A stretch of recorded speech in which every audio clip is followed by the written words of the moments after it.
Të nderuar miq, mirëmbrëma, takojmë përsëri në Fokus. Ndarja nga jeta senatorit Lieberman do të jap intervistën e fundit me Zoom që ka pasur për Fokusin. Do të kemi avokatën shqiptar amerikan Dylbert Davuti, i cili do të shpjegojë si po shkojnë zgjedhjet dhe gjyqjet e presidentit Trump.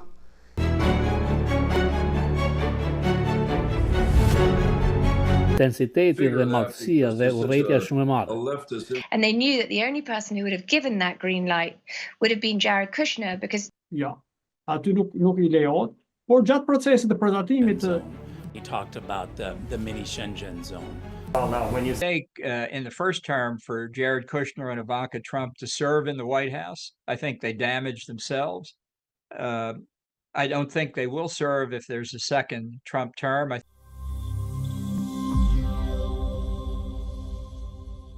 Jam e kaluar pata ekskluzive me ambasadorin Bolton, do ta kem përsëri javën tjetër.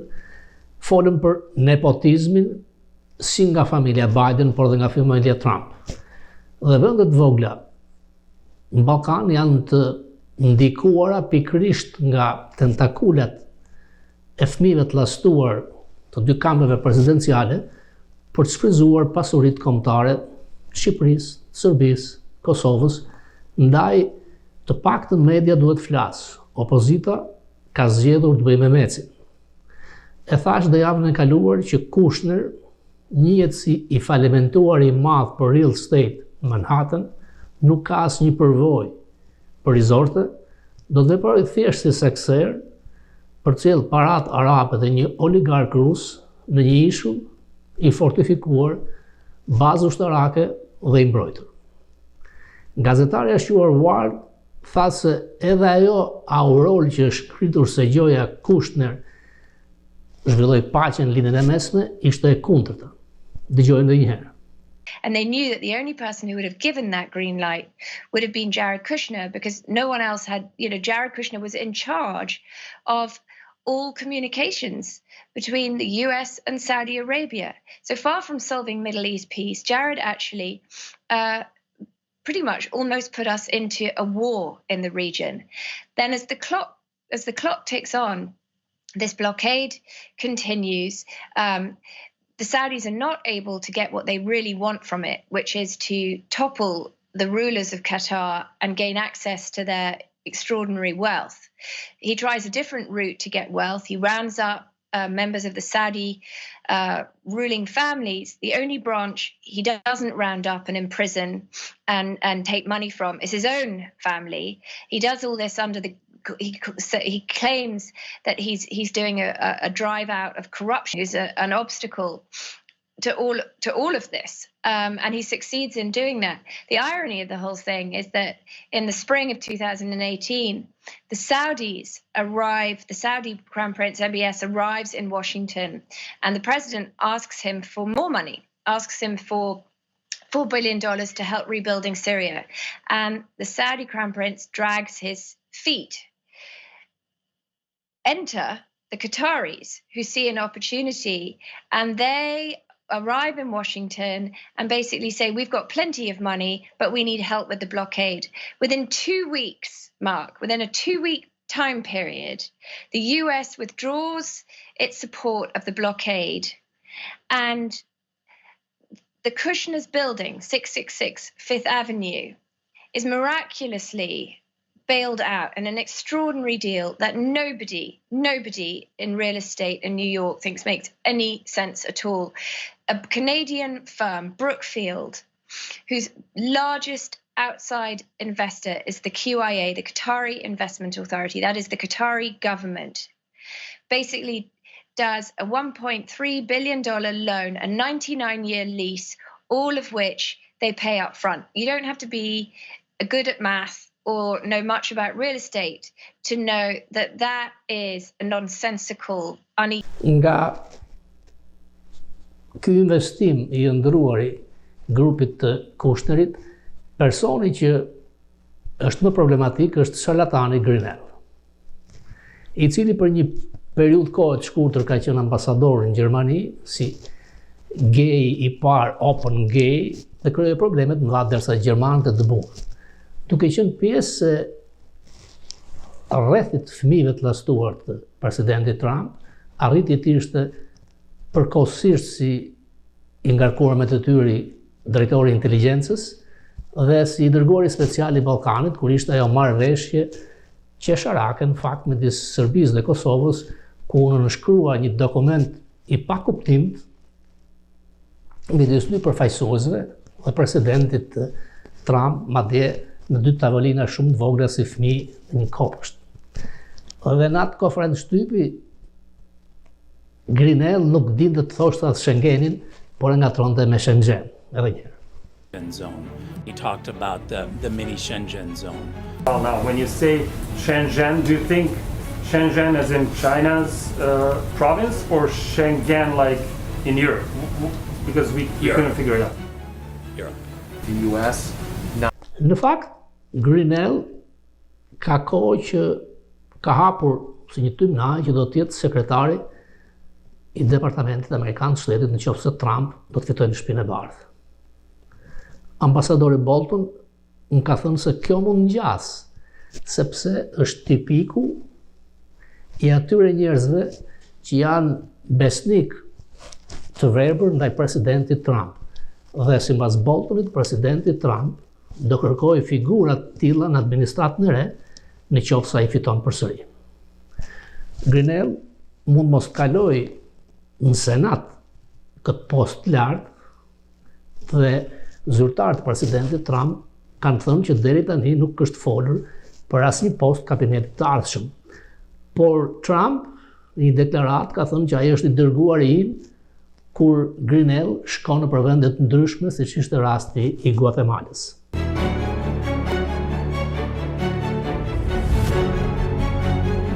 Ja, aty nuk i lejohet, por gjatë procesit të përgatimit të evidencës të teoria madhe ai mund të Kërkojë një proces mund të zgjatë shumë kohë.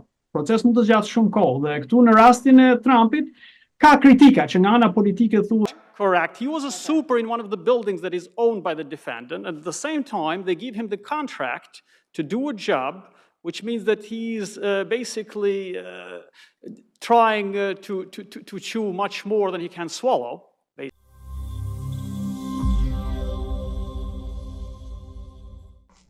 Ka ndruar jetë senatori Joe Lieberman, hebreu i parë kandidat për zëvendës president, i cili ka qenë demokrat real.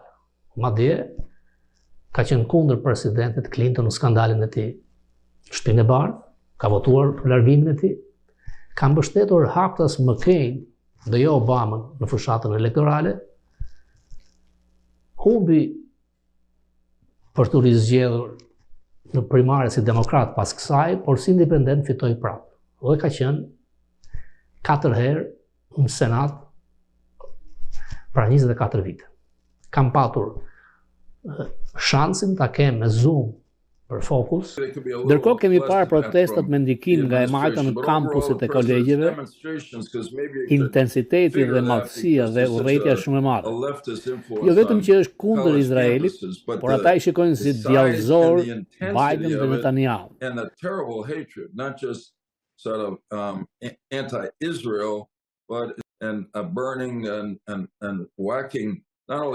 Kjo dërgon një mesazh shumë të keq për kolegjin. That's awful stuff, and it doesn't speak for the American people, but it sends out a terrible message from American college campuses. Yeah. Well, Universitetet supozohesh që të ishin në vend të vërtetës. I've watched that happen on college campuses. Too many of the administrators try to please everybody, and a university is supposed to be a place ku tregohet dhe mësohet e vërteta. And learn truth. Nuk i kënaq dot të gjithë aty, por disa po luajnë keq. Some people are just plain wrong, and a president of a university. Demonstruesit janë antisemit. Demonstrators are anti-Semitic. The president shouldn't feel like, they're going to make a wishy-washy statement. Everybody has a point here. No, not every president. Ndërkohë për takimin me Xi dhe Biden, Biden duhet të tregojë se është komandant i përgjithshëm, nuk e ka forcën, ndaj ka me vete Blinken. Ne vim në takim nga pozita e forcës. Biden duhet të thotë se ekonomia jonë është në formë shumë të mirë se ajo e Kinës, sepse ata kanë vështirësi.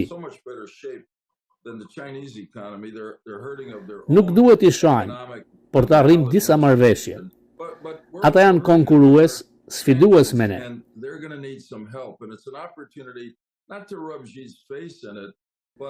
Qeverisja e tyre është tërësisht ndryshe nga e jona, por ne nuk duhet hyjmë në luftë me ata, madje as edhe në një luftë të ftohtë.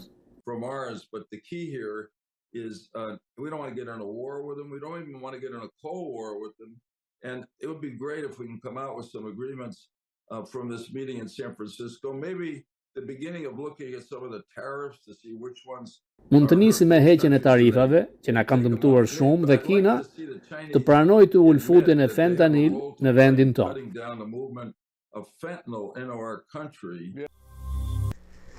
Gara presidenciale duket se ka hyrë më në fund të këshinat reale të saj për zgjedhjet kombëtare. Duket qartë që Partia Demokrate është partia të pasurve. Fakti që Biden organizoi një fundraiser, një ngritje fondesh në Manhattan, Radio City, dhe grumbulloi $26 milion për një natë, ku krahas tij ishte Clinton dhe presidenti Obama. Biletat fillonin nga $250 për të qenë në sallë me 5.000 vetë, dhe shkonin deri në $500.000. Me $250.000 mund të realizohej një fotografi me 3 moskëtierët demokratëve, dhe me $500.000 mund të ishe në një takim privat me ta për të bërë kështu të mundshme $26 milion. Deri tani Bideni ka $150 milion të grumbulluar, por gjasat janë që do të shkojnë në $2 miliard në këtë fushat elektorale për të. Pra e mbikalon presidentin Trump, i cili ka thënë që do të ketë një veprimtari për të mbledhur fonde në Florida dhe priten $33 milion për një ditë. Ajo parti që kam shumë miliona dollar në dispozicion, kam mundësi që në fushat jetë më agresiv. Pra, janë miliona e miliona dollar për Bidenin për të treguar një realitet ndryshe për votuesit, të cilët duhet harrojnë inflacionin, kufirin jugor, dobësinë e Amerikës në arenën ndërkombëtare dhe duke ju fryrë në mënyrë propagandistike rrezikun e ardhes së një Hitleri, një djalli të një diktatori i cili nuk ka asgjë të përbashkët me demokracinë amerikane.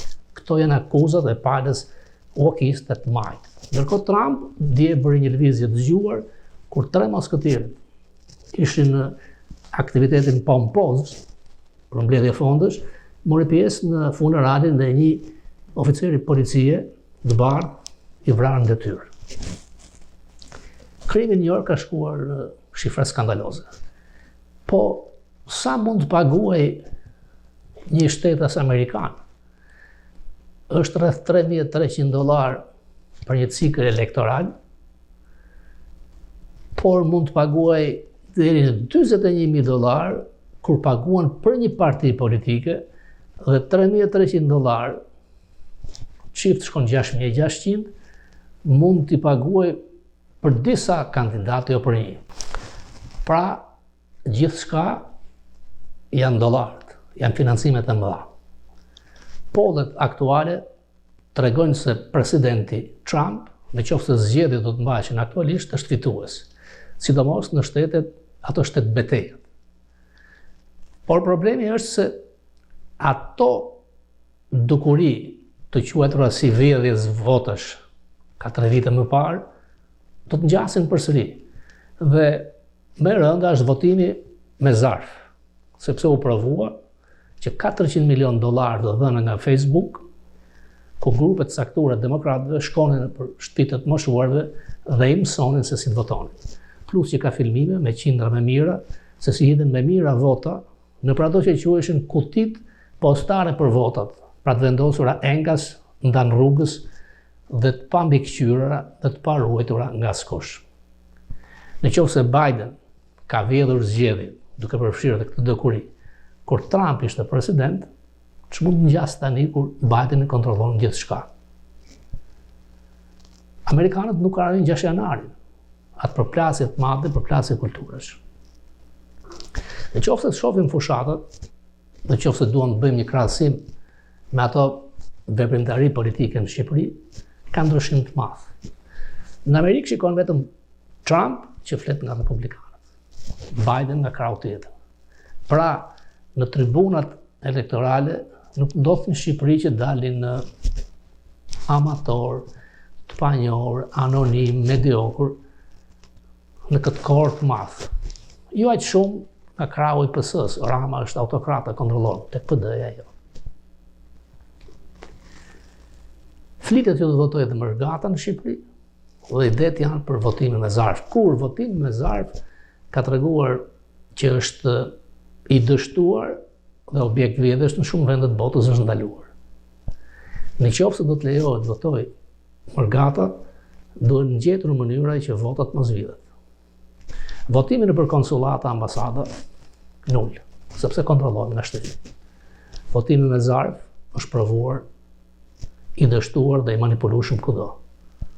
Në qoftë se do të bëjë një votim elektronik, por që dhe në Amerikë ka pasur akuza, por në një sistem të tillë, siç është sistemi bangar, loja ndryshon. Po ndiqni Fokus.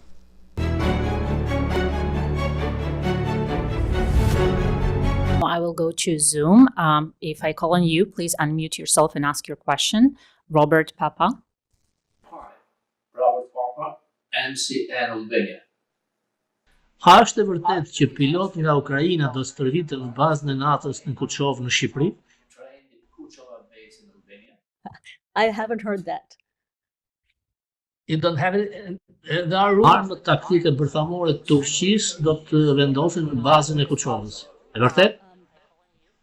I don't know how to respond to that. It's not anything that I've ever heard. Në qoftë se kjo është e vërtet, kjo është arsye që ju toleroni korrupsionin në qeverisë Rama?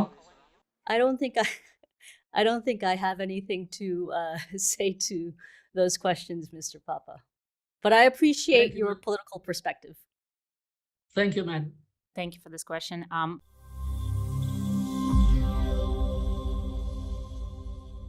Në rubrikën shqiptar të Amerikës, histori suksesi, do kemi avokatin Elber Dauti, i cili ka arritur të realizojë ëndrrën e tij amerikane, është avokat eloquent, fituesi disa gjyqeve edhe në gjykatën e apelit New York, ka ardhur i ri në Amerikë, 24 vjeç, është i vetmi që për një vit ka kaluar barin provimin e avokaturës.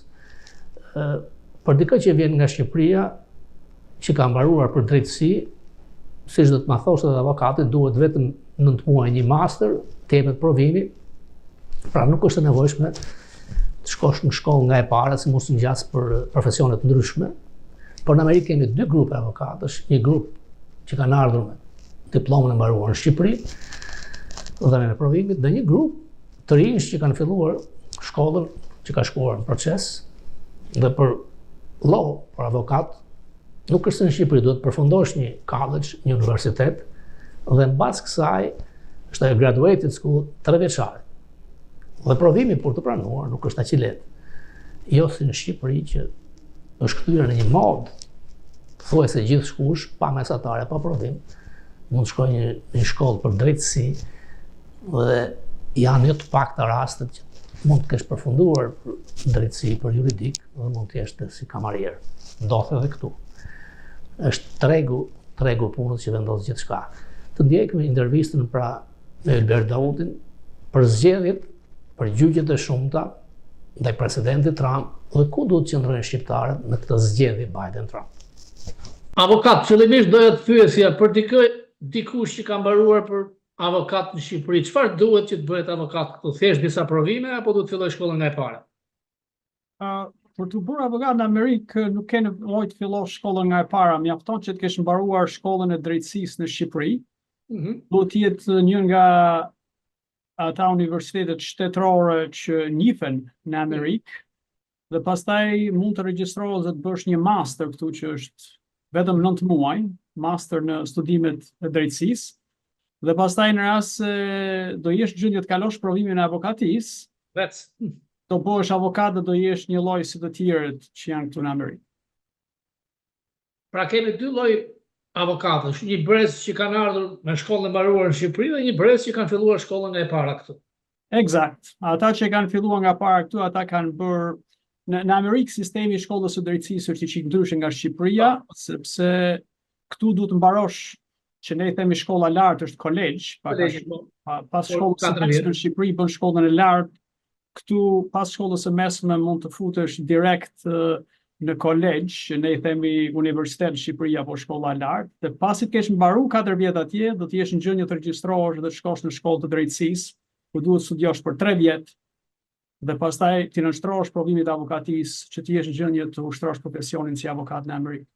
Kjo që po ndodh në Amerikë, për një shqiptar nuk e kupton dot se një ish president të akuzohet si kriminal me 91 akuza së 94, tregon kjo forcën e drejtësisë amerikane apo dobësinë e saj? Kjo e vërtetë është që tregon forcën e drejtësisë amerikane për mendimin tim. Kjo është treguesi i faktit që drejtësia në Amerikë është e verbër, pavarësisht që Donald Trump ka qenë presidenti i Amerikës për 4 vjet dhe po përpiqet të bëhet presidenti i Amerikës përsëri, është në garë për të bërë presidenti i Amerikës përsëri. Sistemi i drejtësisë është i pavarur në Amerikë dhe akuzat për të cilat akuzohet presidenti Trump janë të natyrës së tillë që një pjesë e tyre kanë të bëjnë me shkeljen e ligjeve federale dhe këto çështje po ndiqen nga prokurori i veçantë, prokurori special Jack Smith. Këto kanë të bëjnë një çështje që është në Florida lidhet me akuza që i bën Trumpit për fshehjen e materialeve konfidenciale që ai kishte marrë kur kishte qenë në shtëpinë e bardhë dhe i kishte marrë me vete dhe ato ai nuk duhet i kishte marrë me vete. Por përveç kësaj, jo vetëm që i mori me vete, por refuzoi që t'i kthente në arkivat e shtetit në momentin që ata i kërkuan që ai t'i kthente këto materiale. Kurse pjesa e akuzave të tjera kanë bëjnë me rolin që Trump i luajti me 6 janar të vitit 2021, kur, si që dinë të gjithë, ishin protestat që u bon në Washington, në Capitol Hill, para parlamentit, ku shumë njerëz fatkeqësisht pësuan dëmtime disa të protesta dhe këtu kjo çështje është e bazuar në Washington DC dhe të dyja çështjet, si ajo e Floridës që ka të bëjë me shkeljen e ligjit federal, edhe ajo që është e bazuar në Washington DC që ka pashtu të bëjë me shkeljen e ligjit federal, nuk i dihet nëse vërtet do të kenë ndonjë shans real për të shkuar në gjyq para zgjedhjeve të nëntorit të 2024-s, sepse procesi është i tillë në Amerikë që çdo njeri mund të përdor procesin e detajuar dhe të kamufluar ligjor për interesat e tyre, dhe në këtë rast avokatët e Trumpit po bëjnë një punë të mirë për të vonuar me çdo mundësi, në çdo hallk, me çdo hap të këtij procesi, që tot mos ndodhin para zgjedhjeve të nëntorit 2024. Pra, jeni dakord me mua që në qoftë se ke një avokat të mirë në SBA, mundësia e dënimit është e vogël. Tu në Amerikë ka një parull që do të përpiqem të ta përkthej në shqip që të tingëlloj sa më mirë. Që in English it says you are innocent until proven broke. Që në shqip do thotë që ti je i pafajshëm për sa kohë që nuk ke falimentuar, ose për sa kohë që ti ke pare, je pak a shumë i pafajshëm. Kjo është një thënie cinike, por deri diku pasqyrë e realitetit që po të kesh avokat, ti je avokat të zotë, ti je në gjendje të paguash ata, ti pa shkelur ligjin mund të marrësh mund të shfrytëzosh procesin ligjor që është i natyrës së tillë që mund të kesh shumë vonesa në proces dhe të avanosh procesin për aq kohë sa të intereson ty deri diku. Trump po mbrohet që janë akuza politike. Në fakt, duket se janë akuza politike kur ke parasysh që këto akuza bëhen prak fushatës elektorale kur kishin në dispozicion 3 vjet. Por shqiptarët nuk e kuptojnë dhe nuk e dinë që për të shkuar të këto akuza, do kalosh të juria madhe. Si avokat, unë e kam shpjeguar disa herë në emisionin tim të Juria Madhe, e kuptojnë dhe nuk e kuptojnë. Shkurtas, si veprohet një prokuror, si drejtohet jurisë madhe, që kejsi ti të shkojnë gjykatë. Procesi i akuzave dhe si krijohen në fillim, ato janë këtu në Amerikë, siç e the dhe ti, ekziston ajo që quhet juria e madhe, kur evidenca paraqitet para jurisë madhe, paraqitet nga prokurori i çështjes, duhet theksuar fakti që pala që akuzohet, në këtë rast Trump, nuk ka të drejtë të paraqesë avokatët e vet në procesin që prezantohet para jurisë madhe. Ja, aty nuk i lejohet, por gjatë procesit të prezantimit të evidencës tek juria madhe ai mund të kërkojë një proces mund të zgjatë shumë kohë. Proces mund të zgjatë shumë kohë dhe këtu në rastin e Trumpit ka kritika që nga ana politike thuhet se pse Departamenti i Drejtësisë së Amerikës nuk e filloi procesin e këtyre akuzave më herët. Në të vërtetë ata filluan me sa diun procesin mbledhjes së evidencës ka filluar para 2-3 vjetësh, por duhet që të mbledhet evidencat, paraqitet para jurisë madhe. Juria madhe mund të ketë disa muaj për të filluar evidencën, thirrën shumë dëshmitar që dëshmojnë aty dhe përfundimisht kur juria madhe arrin konkluzionin që ka evidencë mjaftueshme për të shpallë akuzat kundër këtij personi për cilin prokurori ka mbledhur evidencat, atëherë këto akuza bëhen publike dhe procesi i zhvillimit të çështjes kundra palës së paditur, në këtë rast ish presidenti Trump, fillon, por edhe kur të fillojë ai proces, palët kanë të drejtë që të bëjnë disa mocione para gjykatës që kanë lidhje me evidencën, me kalendarin.